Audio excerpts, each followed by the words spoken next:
President and the Deputy President, you are not in my speech, Deputy President, I see you, so I'm including you in the speech. The 2021 local government elections have now scientifically demonstrated through the elections that less than 50% of the people of South Africa have confidence in the former liberation movement, which has been in power since 1994. Our people have been patient with the former liberation movement for more than 27 years, gave you the majority mandate to govern society with the hope and belief that you will defeat poverty through development of economy, creation of jobs, reductions of inequalities. It is evident now that despite the confidence given to the former liberation movement for more than 27 years, government has been unable to defeat poverty, failed to grow the economy, and dismally failing to create jobs. South Africa has the highest level of joblessness in the world, and there is no believable program and plan to create jobs for our people. More than 10 million South Africans who are capable of working and are willing to work cannot find jobs anywhere. And these are black people who are systematically excluded from meaningful economic participation under colonialism and apartheid. When political apartheid ended in 1994, our people had hope that majority black government will use their capacity of the state to develop productive forces, redistribute wealth, and create quality, sustainable jobs for all. When faced with the question of the wide poverty problem and crisis, the apartheid government used the state and government to create opportunities for their own people and almost completely eradicated joblessness and poverty amongst white people. Today, they say government can't create jobs, it must be a private sector. But we know that during apartheid, they established state-owned institutions with an aim and a purpose of employing white people, particularly the illiterate Afrikaners. The post-1994 government has served to entrench this colonial and apartheid reality of making white people richer and black people poorer. The poverty and the joblessness of black people is getting worse under the current administration, with more than 1.7 million people who were previously employed losing jobs, and majority, if not all of these jobs, were lost in the private sector, which we are told it can create jobs. Despite this basic and verifiable reality and statistic, a president of a former liberation movement comes here to say that government does not create jobs and the hopeless people of our people must wait for private sector to create jobs for them. Sending our people to the private sector for jobs is like sending a cattle for slaughter. What we know about the private capitalist sector is that its purpose has never been and will never be about creation of jobs. The purpose of a capitalist industry to exist is not for jobs purposes. The purpose and sole purpose of capitalism and the private sector is to make profit. That is why private companies always adopt new technologies that seeks to replace workers with machines. That is why the private companies always force government to weaken labor protection laws, because they want to super exploit workers and pay them low and no wages without consequences. That is why private companies always prefer to employ undocumented immigrants, because they force them to work for longer hours and pay them almost nothing. That is why private companies are willing to destroy the environment, dirty our rivers and pollute the environment as long as they can make profit. That is why private companies use private armies, security companies, and even police to shoot and kill workers who demand higher wages. Workers who were demanding higher wages in Marikana were killed by the ANC government, and the sole purpose was to protect private companies' right to maximize on profit. That is why all major capitalist corporations, particularly in the mining sector, are involved in tax avoidance and illicit financial flows, because they want to shift their profits to countries with low or no taxes at all. There is no private capitalist corporation that has as its primary objective the purpose of creating jobs. They are all obsessed with profits at the expense of our people. Despite all this, A president comes here to say our people must go to the private sector for jobs. What is evident is all these things is that the former liberation movement has now officially admitted to what we said when we launched the EFF in 2013, that the former liberation movement is incapable of and will not transform political power into economic power. Kwame Nkrumah was always correct that political power without economic power is meaningless. The former liberation movement has admitted that it will not use its political power to develop the productive forces and create jobs for our people. It is also historically and very incorrect to suggest that the sole role of government and the state is to create conditions for the private sector to create jobs. The history of capitalism, whether private or state capitalism, whether in the West or East, has demonstrated that the state always plays a direct role in the creation and protection of jobs. Let us perhaps give practical examples. China is the fastest growing economy in the world. South Africa and Africa's biggest trading partner has a significant state-owned sector of the economy that led to economic expansion, built infrastructure, and created millions of jobs. The Grid Corporation of China, established in 2002, is a state-owned and employs more than 1.5 million people. China National Petroleum Corporation is a state-owned and employs close to 500,000 people.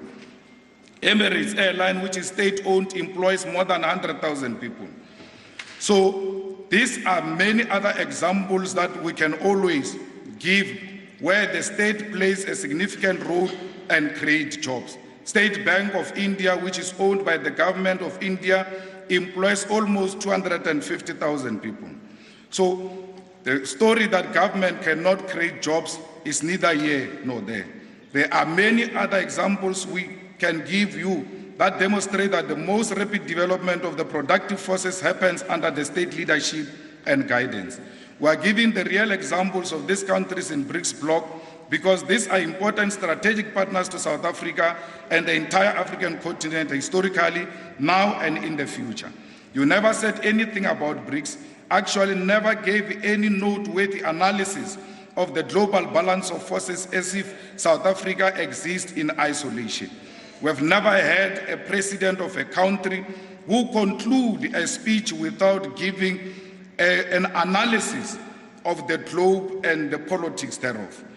What we want to caution you, though, in that none of the countries in the G7, the colonial and imperialist forces you find comfort with, are genuine friends of South Africa and African continent. We define South Africa and the entire African continent to these Western imperialist countries, particularly in the G7, as neocolonialism. These countries have for centuries pillaged and raped the African continent and robbed us of our resources, and any person who believes that there can ever be a developmental relationship between Africa and the West is either a fool or something else. The only engagement that African continent can and must have with these imperialist forces is to stop them from stealing our minerals. We as Parliament and all progressive forces must work towards strengthening our politics, social, economic relationship with progressive forces, particularly China and Russia. We must not be apologetic about that. These countries openly associated with the struggle against colonialism and apartheid, and they will never shortchange us for material gains. Mr. President, you must admit that under your leadership, South Africa is in worse condition than it has ever been. You are currently the worst president to have ever occupied that position, and you are the worst president that has ever occurred to black people, and you are not surprised that black people are getting poorer under your leadership. There is no successful black businessman who was thriving before you became president who can claim that he's still thriving under your leadership. All those BEE deals which were sealed before you came in, they were terminated by white capital because they said they no longer need BEE partners. They've got you, you will protect them. Everyone who supported you, every business person, black business person who donated money into the CR17 and campaign, today says a different story because you have abandoned all of them for your own white monopoly capital. Under your leadership, we have the highest level of poverty and suffering of black people, the highest level of unemployment, the most disorganized and compromised security sector, the most frequently electricity cuts and load shedding, high levels of corruption. Parliament banned under your leadership of government, and not because it was banned by a homeless person, but due to negligence, dysfunctional public health care system and infrastructure. Our education infrastructure is still incomplete, and children still go to mud schools and use pit toilets.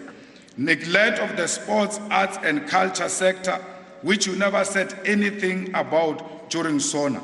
You never ever said, not even a word, about sports, arts, and culture.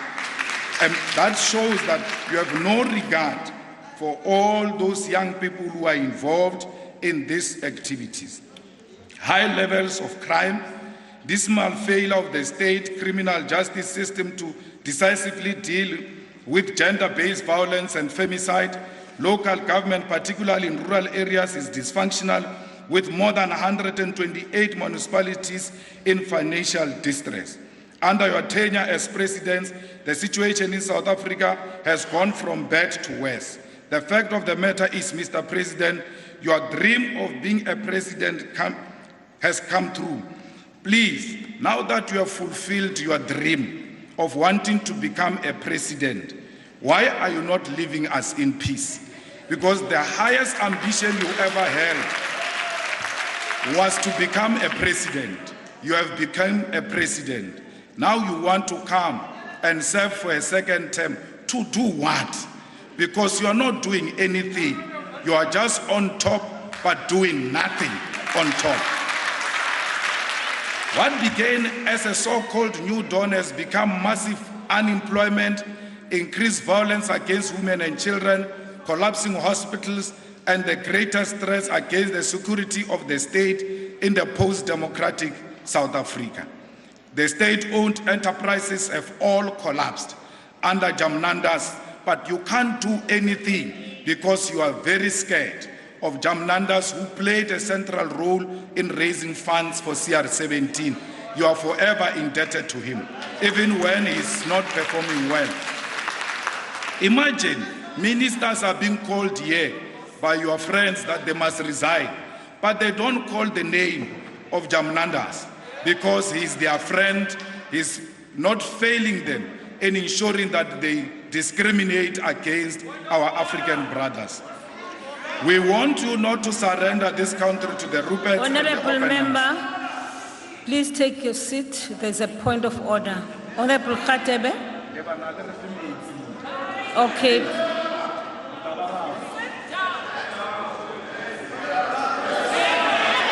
Thank you. Honorable Khatebe, please use a mic. Thank you, Honorable Speaker. According to Rule 14.0, we cannot call each other by first names. Thank you. Okay, thank you very much. Honorable Malema. Honorable Praveen is Honorable Praveen, not Jamlandas. Thank you very much. Honorable Member Jamlandas or Praveen. Thank you. You may proceed. Mr. Jamlandas, what began as a so-called new dawn has become a massive unemployment, increased violence against women and children, collapsing hospitals, the greatest threat against the security of the state in post-democratic South Africa. When you assumed office, we want you, in the same way we want your predecessor, that the people of this country have not elected you to act in the interest of a small elite. We want you not to surrender this country to the Ruperts and the Oppenheimers who played a vital role in funding your lifelong dream of being a president of this country. Unfortunately, you did not listen to this warning and became a shapeless individual whose term was an important concoction of special envoys, presidential task teams and summits.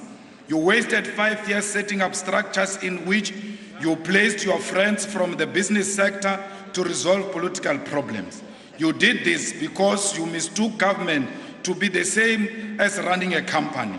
As a result, our people's suffering intensified while you sat and waited for capital to rescue the situation. You now want to auction off the country to the highest bidder by privatization of state-owned companies, and we all know who will buy state-owned assets. The white minority capitalist class that is at the core of your leadership of our people. We reject all forms of privatization that you plan to embark on, and we will go to the streets to reject any form of privatization.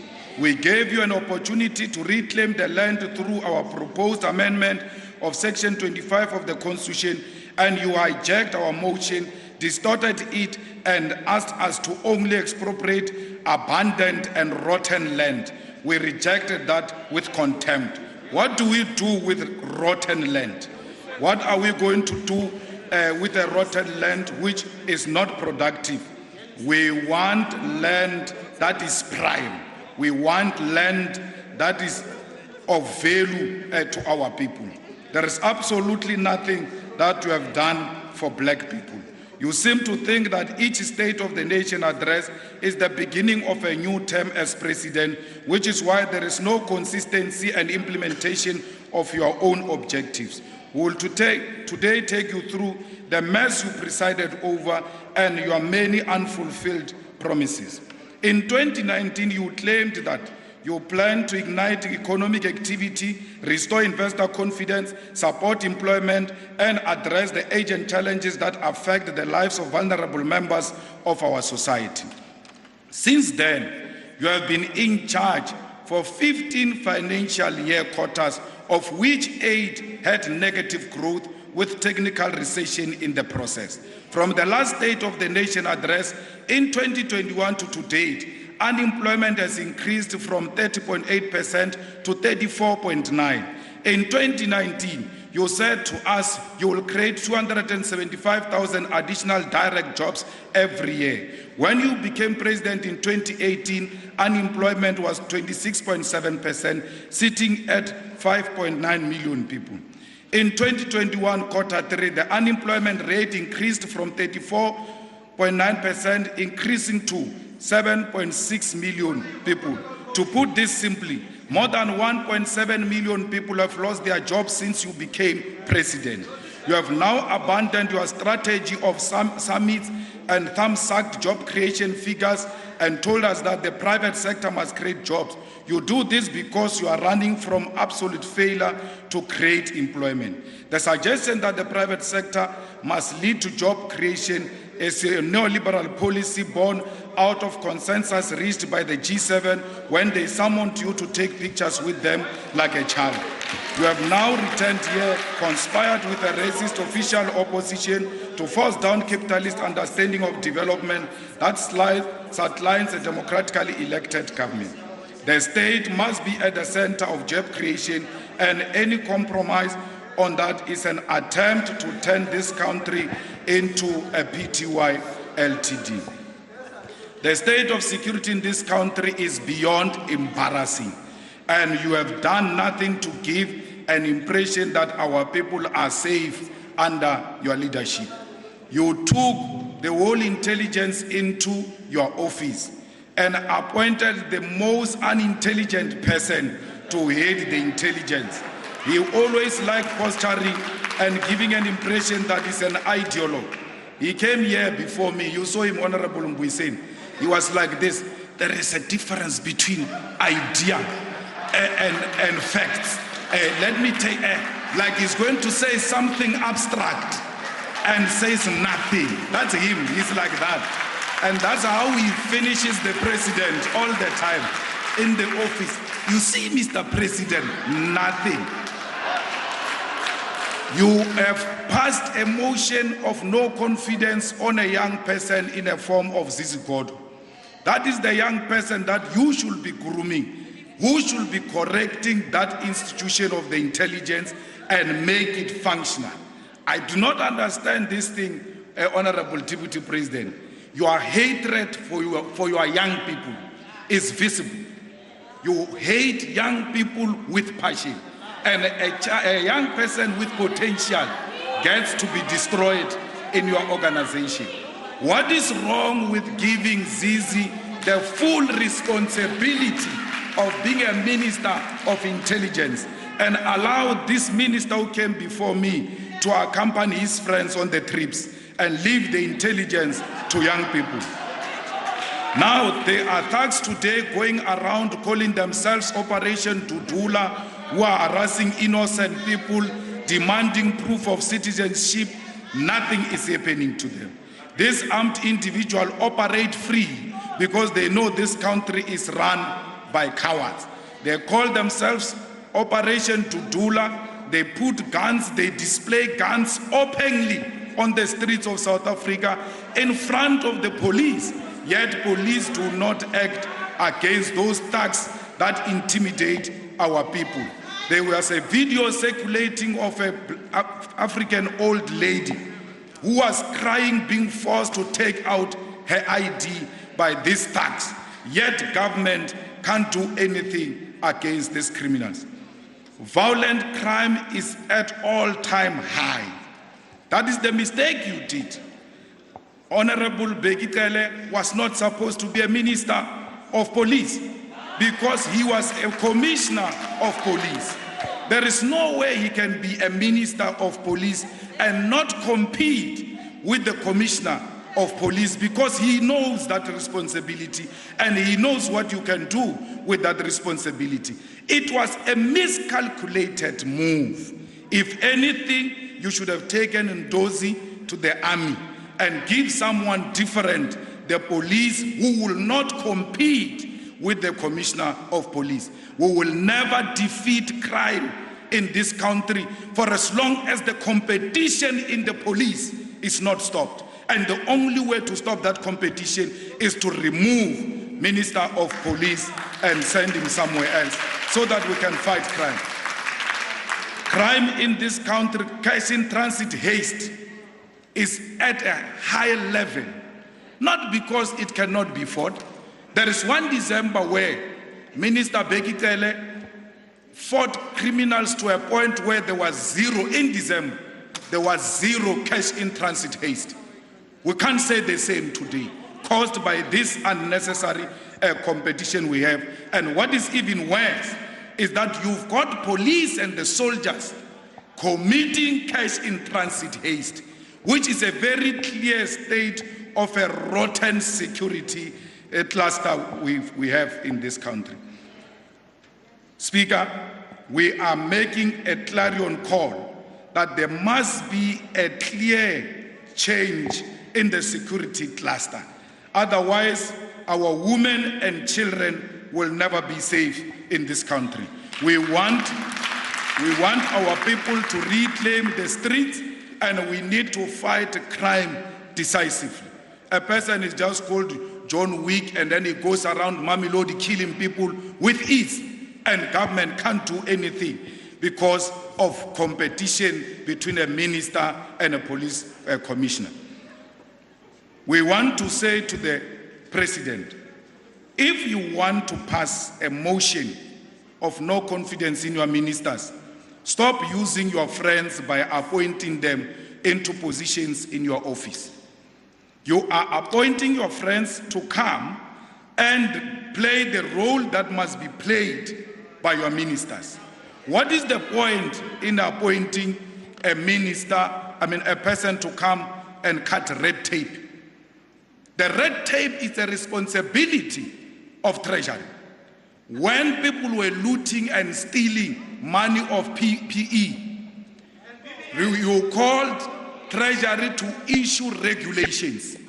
Treasury issued regulations and that nonsense stopped immediately. Treasury has got capacity to deal with the issues of red tape because they are the ones who issue these red tapes, who say you must follow the following things before you pay a small business. Now you come and appoint a guy from outside. The government is very hostile, if you don't know, Mr. President. They are not going to cooperate with that person because it's going to be seen as an outsider. You need Treasury to cut the red tape. We need to remove the Department of Small Business because it's not adding any value. If anything, these red tapes that affect small business, it was supposed to be the Department of Small Business that intervenes on behalf of small business and make sure that they survive. But now you have gone to fetch one of your own to come and play a role of a minister. You have now called another one to come and play a role of Minister of Environment. If a person must go around convincing people on our environmental policy and seeking funding, what is the role of a Minister of Environmental Affairs? Why are you not removing these ministers that you are passing motions of no confidence on and replace them with your friends, because that's what you want to do? If you think that these friends that you are appointing in the presidency, they are so smart and better than your own ministers, why are you not appointing them and costing us more money? Because these people are not going to perform this job freely. You are costing us a lot of money. You have ballooned the presidency unnecessary to take care of your own friends. So we are saying the Department of Small Business must be closed because small business must be part of all the departments. Why should a small business be a department? In every department, you've got a responsibility to make sure that you empower small business. Every year, you come here without fail to come and tell us about how cheap your suit is and how cheap your shoes are. What unnecessary utterances, trying to demonstrate to us that you are buying South African. Why are you not telling us how much and what percentage of your budget are you spending on buying local as government? Because the government is the biggest buyer in South Africa. If you can buy local as government and spend the budget local, you will have empowered a lot of people. Not this individual demonstration of cheap arrangement. It's not going to help anything. What is going to help is to say to government, you are going to buy local. Why is Matache prison buying food in Polokwane and not buying food in Thoyandou in Venda and empowering the farmers there in Venda who are going to be the suppliers of that Matache prison? Why are the people who are supplying food for kids, feeding scheme in Khayelitsha, not buying local from Khayelitsha as a policy that nothing is going to come outside Khayelitsha? That requires decisive leadership, which you are not known for. We are asking you, when you come to respond here, please withdraw that thing that you are not going to create jobs. You have killed the hopes of a lot of young people with that statement. You have destroyed them. These people who are looking for government to come and rescue them out of poverty, you stood here and told them it will never happen. They rely on you, they trusted you, you came here and destroyed the hopes of the hopeless masses of our people. Shame on you, Mr. President. You have destroyed young people of South Africa. You have destroyed Honorable our country. Malema, Fellow your South time has Africans, expired. let's remove this ANC from power. Honorable member, thank you. Honorable, the Deputy Chairperson of the Council.